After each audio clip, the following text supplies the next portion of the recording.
பிரம்ம முகூர்த்த குரு வித்தையான ஆரோக்கியமான வாழ்வுக்கான 1200 மூச்சுக்கள் குரு வித்தையை செஞ்சுட்டு வர பசிக்கு இங்கே பாருங்க, இந்த மாதிரி இந்த 3 காய்கறிகளை பயன்படுத்துகிறேன்னா நல்ல கொழுப்போடங்க. நல்ல கொழுப்புன்னா எங்கேயும் தேடாதீங்க, மரச்செக்கு நல்லெண்ணெய், தேங்காய் எண்ணெயை பயன்படுத்தலாங்க. இந்த மாதிரி பயன்படுத்தி குரு வித்தையும் செஞ்சுட்டு என்னோட மூட்டு வலி, கால் வலி, வெரிகோசைன்னு, ரத்த சோகை, கேஸ் டபுள் இருந்தெல்லாம் மீந்து வந்துட்டனுங்க.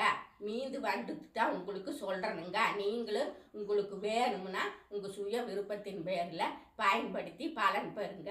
இன்னும் நிறையா cooking tips, health tips, beauty tips, குருபாக குருவைத்திய உணவே மருந்தாக எப்படி தயாரிக்கிறதுன்னு பவுனம்மா நானே உங்களுக்கு வாழ்ந்து காட்டணுங்க. தொடர்ந்து பாருங்க. எல்லோரும் இயற்கையோடு இணைவோம், இன்பமாய் வாழ்வோம். நான் உங்கள் பவுனம்மா, உங்கள் ஜென்சி குருவுடன். நன்றி, வணக்கம்.